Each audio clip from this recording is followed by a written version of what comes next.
એવું નથી। ગુજરાતના લગભગ યાર્ડમાં કોઈ અપવાદ બાદ કરતા લગભગ યાર્ડમાં ખેડૂતોને લૂંટવાનું લાયસન્સ ભાજપે બધાને આપી દીધું છે। કોથળાના વજનના નામે લૂંટે, મજૂરીના નામે લૂંટે।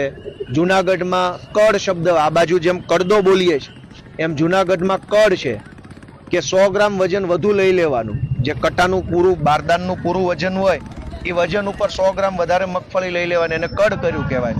આ બાજુ કડદો કરે છે, એ બાજુ કડ કરે છે। આખા ગુજરાતના માર્કેટિંગ યાર્ડની અંદર ભાજપ પ્રેરિત, ભાજપ પ્રેરિત નહીં, પાટીલ પ્રેરિત પેનલ જે છે એટલે લૂંટફાટ મચાવી છે। અને લૂંટની સામે ગુજરાતની બળુકી ધરતીના બળુકા યુવાનો પડ્યા છે।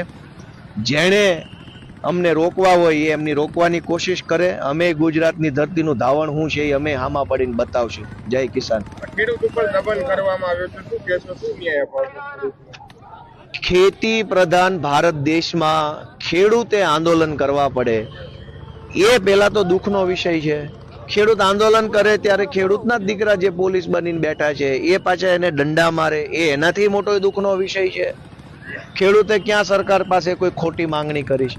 સાચી માંગણી કરી કે કડદો ન કરવો, એટલે કે ભાવ તોડવો નહીં, જે ભાવે નક્કી થયો છે વેપાર એનાથી ઓછા પૈસા ન ચૂકવવા।